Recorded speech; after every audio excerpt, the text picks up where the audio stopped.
Halo teman-teman semua, pada kesempatan kali ini saya Jonathan Kim dan rekan-rekan saya Abdul Razak Danis, Dery Afrizal, Muhammad Ramanza, dan Ronaldo Christian dari Universitas Multimedia Nusantara akan menjelaskan tentang materi yang tidak asing dalam matematika mengenai aplikasi dari aljabar dan aljabar lainnya, atau dalam bahasa Inggris yang kita kenal sebagai Application and More Algebra dalam pembelajaran matematika bisnis.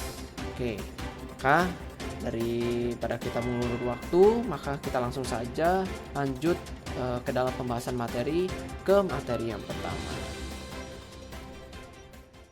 Perkenalkan, nama saya Dery Afrizal Darmawin. Pada kesempatan kali ini saya akan menjelaskan salah satu contoh soal mengenai linear equation. Dapat dilihat soalnya. Pada kelas aljabar tertentu ada total 350 kemungkinan poin.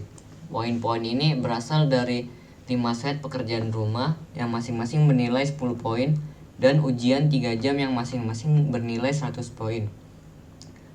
Seorang siswa telah menerima nilai pekerjaan rumah dengan 4, 8, 7, 7, dan 9.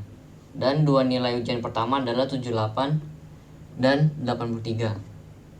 Dengan asumsi bahwa nilai diberikan sesuai dengan skala standar dan tidak ada bobot yang diberikan ke salah satu nilai, siswa dapat menerima nilai A di kelas, dan jika demikian, berapa nilai minimum pada ujian ketiga yang akan memberikan nilai A? Bagaimana dengan nilai B? Next. Oke, mari kita mulai dengan mendefinisikan P. P menjadi nilai minimum yang disyaratkan pada ujian ketiga. Sekarang, mari kita ingat bagaimana nilai ditetapkan. Karena tidak ada bobot atau apapun pada nilai akan ditentukan dengan menghitung persentase berikut terlebih dahulu. Dengan rumus actual point dibagi total possible point sama dengan grade percentage. Next. Karena kita menggunakan skala standar, jika persentase nilai 0,9 atau lebih tinggi, siswa akan mendapat nilai A. Begitu juga jika persentase nilai di antara 0,8 dan 0,9, siswa akan mendapatkan nilai B. Kita mengetahui bahwa total kemungkinan poin adalah 350, dan siswa tersebut memiliki total poin termasuk ujian ketiga dari 4 tambah 8 tambah 7 tambah 7 tambah 9 tambah 78 tambah 83 tambah P sama dengan 196 plus P. Next. Nah, persentase terkecil yang mungkin untuk A adalah 0,9, dan begitu juga P. P adalah skor minimum yang disyaratkan pada ujian ketiga untuk A. Kita akan memiliki persamaan sebagai berikut. 196 plus P dibagi 350 sama dengan 0,9. Next. Nah, ini adalah persamaan linear yang harus kita selesaikan untuk P, yaitu 196 plus P sama dengan 0,9 dalam kurung 350 sama dengan 315. Yang kemudian jika kita perhitungkan lagi menjadi P sama dengan 315 minus 196 sama dengan 119. Next. Jadi dapat kita lihat nilai minimal yang dibutuhkan untuk ujian ketiga adalah 119. Ini tentunya menjadi masalah karena ujian tersebut maksnya hanya sampai bernilai 100 poin.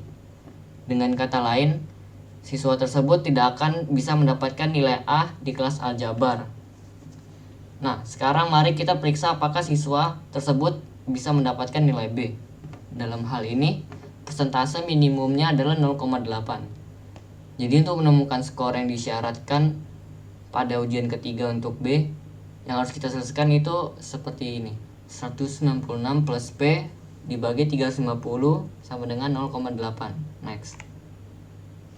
Nah, untuk menyelesaikan P tersebut, kita dapat melihat rumus ini, yaitu 196 plus P sama dengan 0,8 dalam kurung 350 sama dengan 280.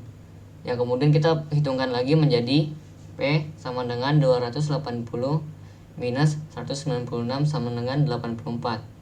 Jadi sangat memungkinkan bagi siswa tersebut untuk mendapatkan nilai B di kelasnya. Semua yang perlu dilakukan siswa tersebut adalah untuk mendapatkan nilai minimal 84 pada ujian ketiga. Sekian, terima kasih dari penjelasan saya. Terima kasih Derry atas penjelasan materinya. Dan teman-teman, kali ini bersama saya Jonathan Kin yang akan menjelaskan materi tentang linear inequalities, atau bisa disebut juga pertidaksamaan linear, yang sebenarnya mirip dengan materi sebelumnya yang telah dijelaskan oleh Derry, namun memiliki perbedaan. Nah, biar lebih jelas di mana bedanya, saya akan langsung memberikan gambaran sedikit. Nah, seperti di gambar ini, ini ada nilai A, B. Di sini kalau di bawahnya lagi, ini ada A, di sini titik ada B. Nah, ini perbedaan dari persamaan dan pertidaksamaan linear. Nah, kalau di gambar atas ini yang A dan B di satu titik ini dinotasikan menjadi A sama dengan B. Yang berarti yang seperti kalian tahu ini adalah persamaan yang di materi sebelumnya sudah Derry jelaskan. Nah, kalau di bawahnya, karena nilai A dan B misalnya nilainya minus 1 ya kan. Terus ini 0, 1, 2, 3, 4, ini 5 ya kan. Maaf agak jelek. Itu menjelaskan berarti nilai A dan B memiliki nilai yang berbeda atau tidak sama. Ya, maka kita bisa simpulkan itu adalah notasi sebagai A lebih kecil daripada B. Yang menjelaskan ini adalah pertidaksamaan. Nah, oleh sebab itu maka pertidaksamaan linear ya kan, pertidaksamaan linear, sebentar saya sekalian tulis juga, terlalu kecil. Oke. Pertidaksamaan linear atau linear inequality,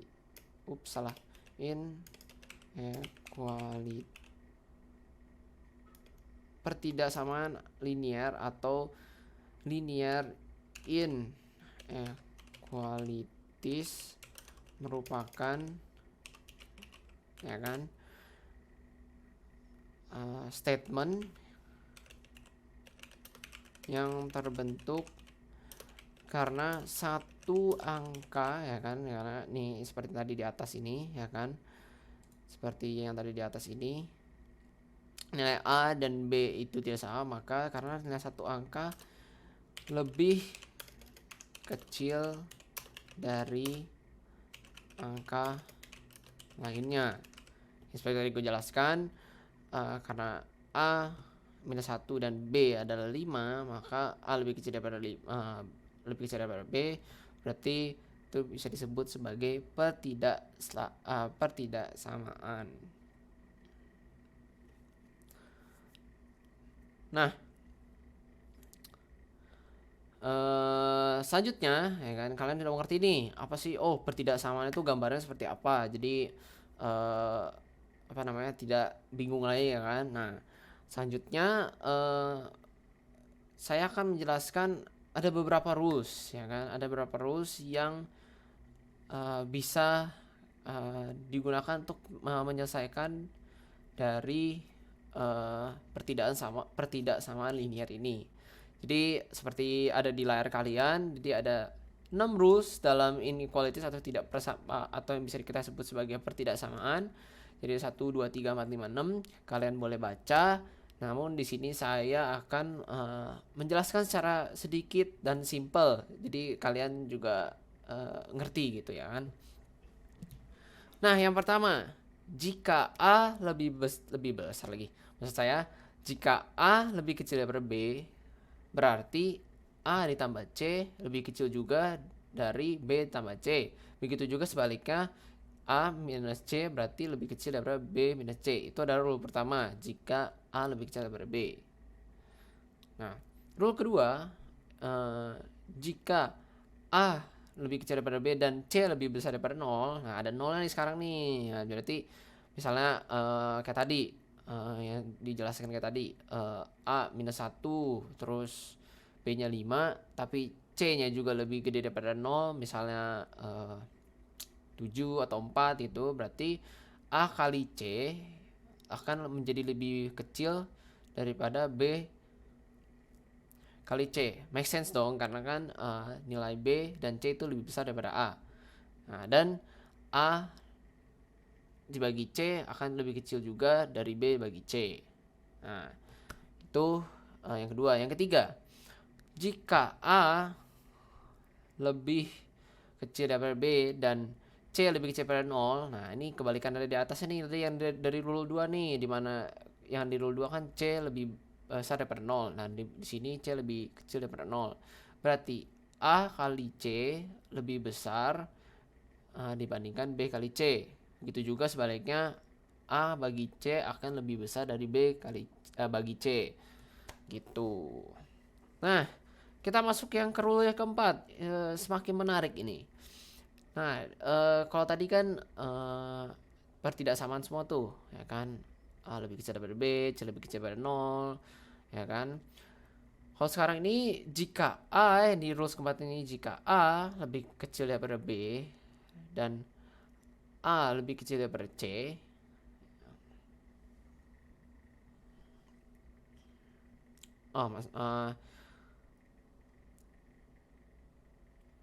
maksud saya, jika A sama dengan C, maka C itu pasti lebih kecil daripada B. Nah, ini sekarang ada sedikit persamaan nih. Berarti kalau nilai A sama dengan nilai, misalnya nilai A-nya 1, C-nya juga 1, ya kan? Tapi nilai A lebih kecil daripada B, maka hasil C itu pasti akan lebih kecil daripada B gitu. Nah, sekarang masuk ke rules kelima, di mana melibatkan 0 lagi nih. Nah, itu ada jika 0 lebih kecil daripada A, lebih kecil daripada B, ya sudah pasti karena 0 nggak ada nilai. Atau A lebih kecil daripada B dan lebih kecil daripada C. Saya lebih kecil daripada 0. Maka 1 dibagi A akan hasilnya menjadi lebih besar dibandingkan 1 bagi B gitu.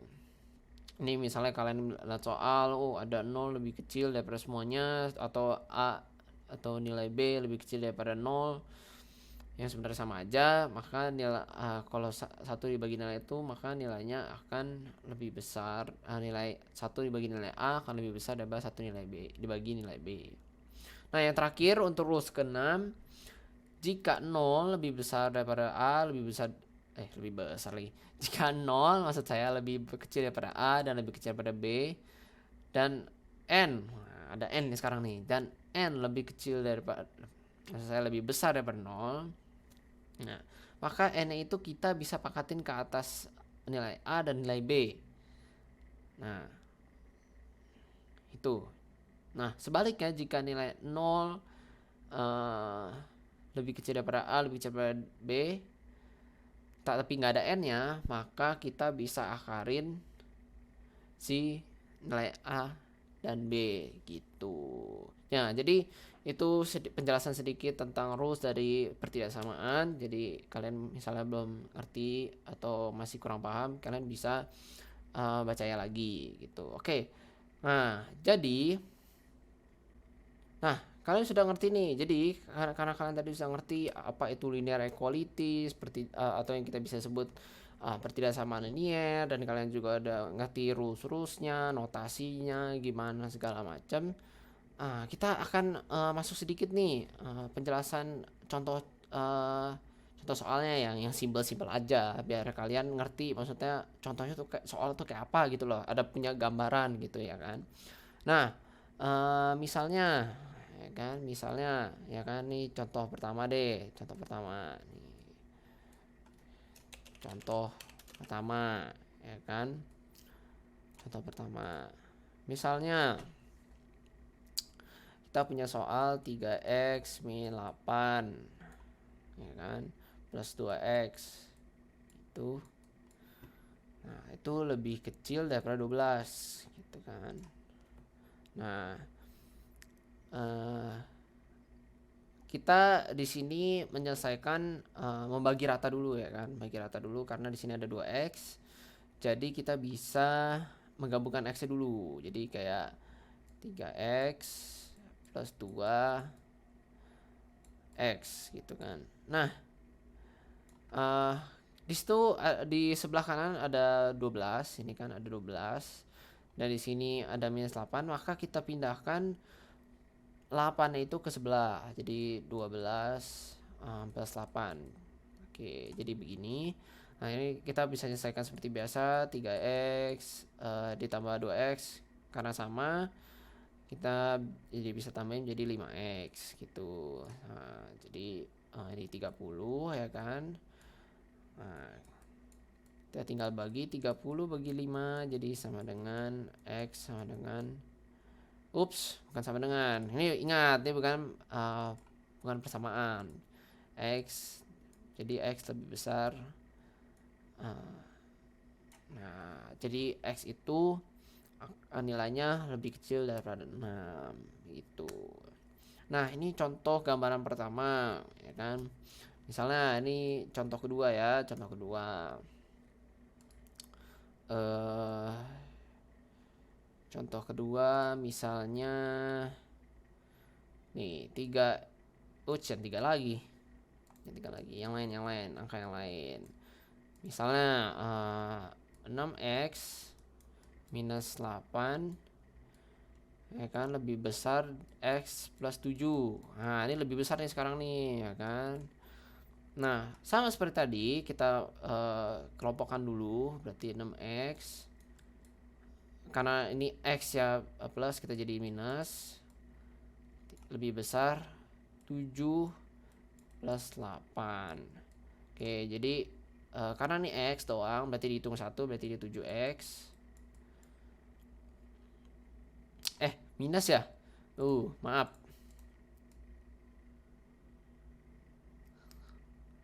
Karena ini x, berarti dihitung 1, berarti kita kurangkan, berarti menjadi 5x. Lebih besar, ini dijumlahkan 15, maka x lebih besar sama dengan 3. 3 jelek sekali. Oke, 3. Oke, jadi itu adalah penjelasan awal dan contoh gambaran bagaimana dari pertidaksamaan linier. Oke, jadi untuk materi selanjutnya, oke, jadi itu adalah gambaran umum dan apa sih itu linear equalities atau pertidaksamaan linier. Jadi penjelasan saya sampai di sini. Saya akan memberikan penjelasan materi ke rekan saya berikutnya. Terima kasih. Nama gue Danis, gue akan menjelaskan aplikasi of inequalities. Oke. Sistem pertidaksamaan linear sering digunakan untuk menentukan nilai maksimum atau minimum dari situasi dengan banyaknya batasan. Misalnya, Anda mungkin menentukan berapa banyak produk yang harus diproduksi untuk memaksimalkan keuntungannya. Untuk menyelesaikan jenis masalah ini, kita menggunakan sistem pertidaksamaan linear. Ikutilah langkah-langkah berikut. Langkah pertama, buat daftar kendala situasi. Kedua, tuliskan pertidaksamaan untuk setiap batasan. Contohnya kayak X atau Y. Yang langkah ketiga, tuliskan persamaan untuk kuantitas yang ingin dimaksimalkan atau diminimalkan seperti keuntungan atau biaya. Keuntungan atau biaya. Keempat, temukanlah koordinat yang tepat untuk setiap titik sudut dari grafik atau secara aljabar. Contoh aplikasi pertidaksamaan, ini ada soalnya, gue sebutin aja ya. PT PKR memproduksi mainan anak-anak dengan biaya sekitar Rp3.500 dan biaya operasional sebesar Rp100.000. Jika mainan yang akan dijual sebesar Rp5.000, berapa banyak mainan yang harus diproduksi agar memperoleh laba minimal Rp75.000?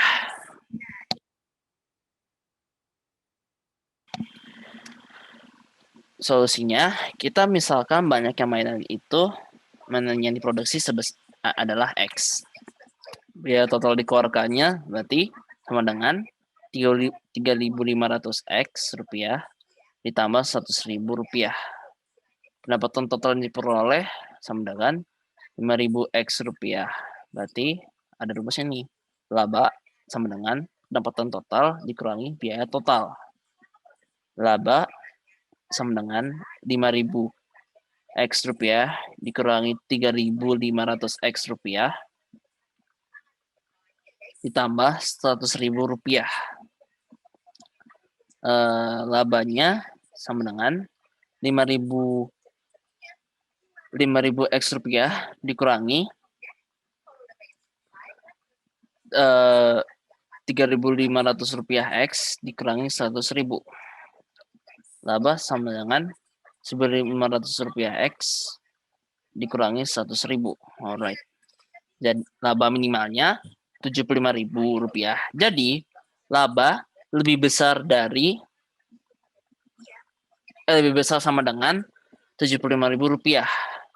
75.000 rupiah lebih kecil sama dengan 1.500 X rupiah dikurangi 100.000 rupiah. 75.000 rupiah ditambah 100.000 rupiah lebih kecil dari 1.500 X rupiah. Jadinya 175.000 rupiah lebih kecil sama dengan 1.500 X. X lebih kecil sama dengan 175.000 rupiah dibagi 1.500 rupiah.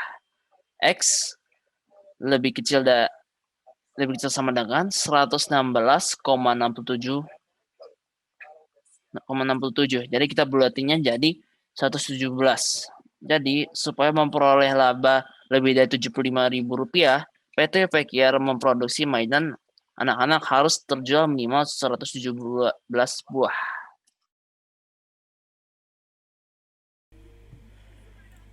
Oke, di sini saya akan menjelaskan mengenai nilai absolut atau bisa juga dibilang nilai mutlak. Nilai absolut sendiri di sini adalah nilai di mana berapa jarak yang dibutuhkan untuk mencapai 0. Jadi misalnya di sini ada sebuah garis di 0 dan diminta adalah misalnya nilai absolut dari 5. Berarti di sini 5, di sini 1, 2, 3, 4. Oke. Jadi di sini jarak yang dibutuhkan untuk mencapai ke 5. Jadi 1, 2, 3, 4, 5. Berarti nilai absolut dari 5 adalah 5. Dan misal diminta adalah minus 5. Berarti jarak minus 5 akan 0. Jadi di sini ada min 4, min 3, min 2, min 1. Jadi 1, 2, 3, 4, 5. 5 juga. Jadi nilai absolut dari minus 5 adalah 5. Di sini berarti bahwa nilai absolut dari suatu bilangan, di sini saya bilang X, tidak mungkin negatif. Tidak mungkin negatif.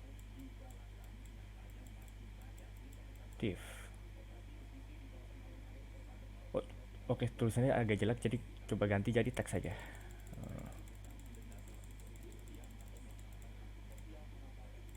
Nah, mungkin negatif. Nah,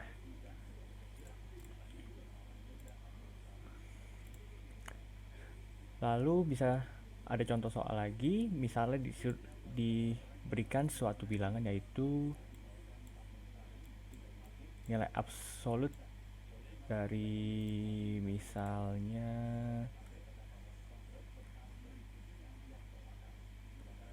misalnya 3 sama dengan 5.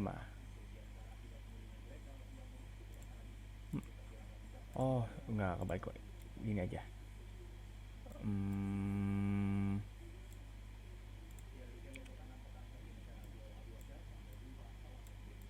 5, nilai absolut dari X minus 5 adalah 3. Berarti di sini ada bisa menjadi dua bilangan, yaitu ada X minus 5 sama dengan 3 dan X minus 5 sama dengan min 3. Pertama kita kerjakan yang pertama dulu.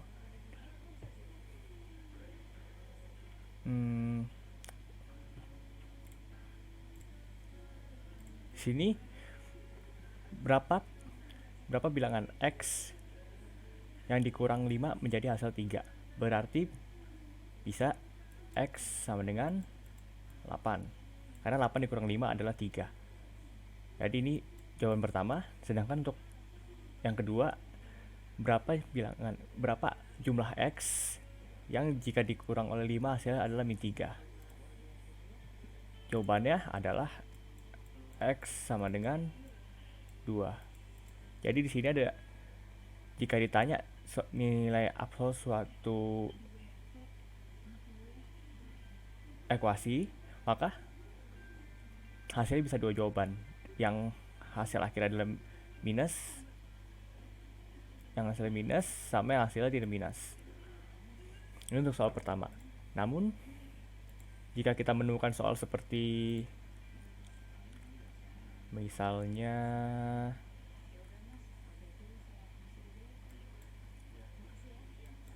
X 3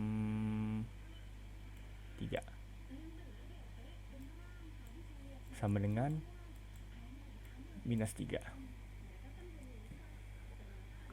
Jika menemukan suatu ekuasi yang hasilnya adalah minus, tidak bisa nilai absolutnya tidak bisa ditemukan. Karena nilai suatu absolut tidak mungkin di bawah 0, tidak mungkin minus. Jadi di sini bisa dibilang jawaban tidak ada, atau bisa dibilang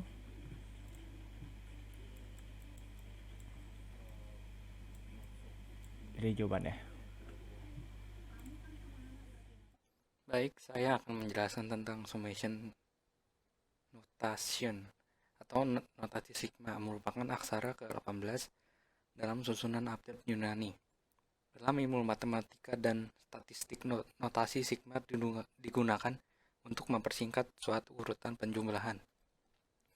Contoh, jika AM plus 1, AM plus 2, sampai AN merupakan bilangan real dan M dan N merupakan bilangan bulat sehingga menjadi M lebih kecil pada N, maka dapat dinyatakan sigma N I sama dengan M, A1 sama dengan AM tambah AM plus 1 plus A, M plus 2 plus sampai plus AN. Sekian. Lalu contoh 2, berapakah nilai notasi sigma berikut ini? Sigma 4K sama dengan 1 dalam kurung 3K pangkat 2 tambah 4K.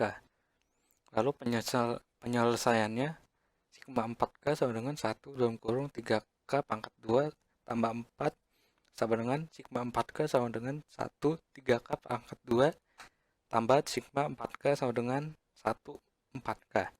Kemudian angka berikut ini yaitu karena masing-masing notasi sigma terdapat konstanta, maka kita dapat dijabarkan lagi sebagai berikut. Sigma 4K sama dengan 1 3K pangkat 2 tambah sigma 4K sama dengan 1 4K sama dengan 3 sigma 4K sama dengan 1 K pangkat 2 plus 4 sigma 4 sama dengan 1K. Setelah itu lakukan penjumlahan sesuai dengan penjabaran. Yakini dengan mengganti K dengan batas-batas penjumlahan akan dimulai dari batas bawah sama dengan 1, dilanjutkan dengan 2, 3, dan terakhir adalah batas akhir 4. Maka 3 sigma 4K sama dengan 1K pangkat 2 tambah 4 sigma K sama dengan 1K. Jadi sama dengan 3 dalam kurung 12 tambah 22 tambah 32 plus 42 plus 4 dalam kurung 1 tambah 2 tambah 32 plus 4. Lalu sama dengan lagi 3 dalam kurung 30 plus 4 dalam kurung 40, jadi sama dengan 310. Jadi nilai dari sigma 4K sama dengan 1 dalam kurung 3K pangkat 2 plus 4K adalah 310. Sekian. Ya, lalu soal 3. Manakah bentuk yang tepat? Di sini terdapat 5 jawaban yang masing-masing jawabannya hampir-hampir sama. Jadi langsung aja ke pembahasan. Karena 1 plus 2 per 3 plus 3 per 5 plus titik plus 6 per 11 sebenarnya sama dengan 1 per 1 plus 2 per 3 plus 3 per 5 tambah titik plus 6 per 11. Maka pertama-tama cari dulu suku umumnya. Cara manualnya adalah dengan mencoba 1 per 1 opsi. Opsi yang pertama, sigma 5i sama dengan 5 2 per 2i plus 1. Batas bawah dimulai dari 1 dan batas atas sampai dengan 5 dengan fungsi 2 per 2i plus 1 dengan memeriksa suku pertamanya 1 per 1 diperoleh. U1 sama dengan 2 per 2 dalam kurung 1 plus 1 sama dengan 2 per 3. Lalu U5 nya sama dengan 2 per 2 dalam kurung 5 plus 1 sama dengan 2 per 11. Apakah dua suku itu ada pada di soal U1 seharusnya 1 per 1. Sementara jika menggunakan fungsi opsi A, hasil U1 yang didapat adalah 2 per 3. Begitu juga dengan U5 bernilai 2 per 11. Juga tidak seharusnya ada. Itu berarti opsi A adalah salah. Yaitulah, kalau opsi A salah, kita lanjut ke opsi lain. Namun saya sarankan Anda cukup mengecek suku pertama terlebih dahulu seperti cara di atas. Jika tidak memenuhi syarat, artinya silakan lanjutkan ke opsi lain. Dengan cara yang sama, Anda akan melihat pilihan B adalah jawaban yang tepat. Cukup dengan masukkan nilai 1 untuk mengganti I untuk suku pertama, sehingga U1 sama dengan U per 2 dalam kurung 1 kurang 1 sama dengan U1 per 1. U5 sama dengan 5 per 2 dalam kurung 5 kurang 1 sama dengan 5 per 9. Jika Anda paham arti sigma 6i sama dengan 1, XI ya seperti ini, maka cara yang sama Anda lakukan pada model di atas. Jumlahkan setiap suku sampai sebanyak batas atas notasi sigma, sehingga jika dijabarkan opsi B akan membentuk penjumlahan yang panjang seperti berikut. Sigma 6i sama dengan 1i per 2i min 1, ganti semua indeks i dengan nilai 1 sampai 6. Jadi jawabannya seperti ini. Sigma 6 sama dengan 1 I per 2I min 1 sama dengan, jadi tinggal diurutkan saja 1 sampai 6. Sekian, terima kasih.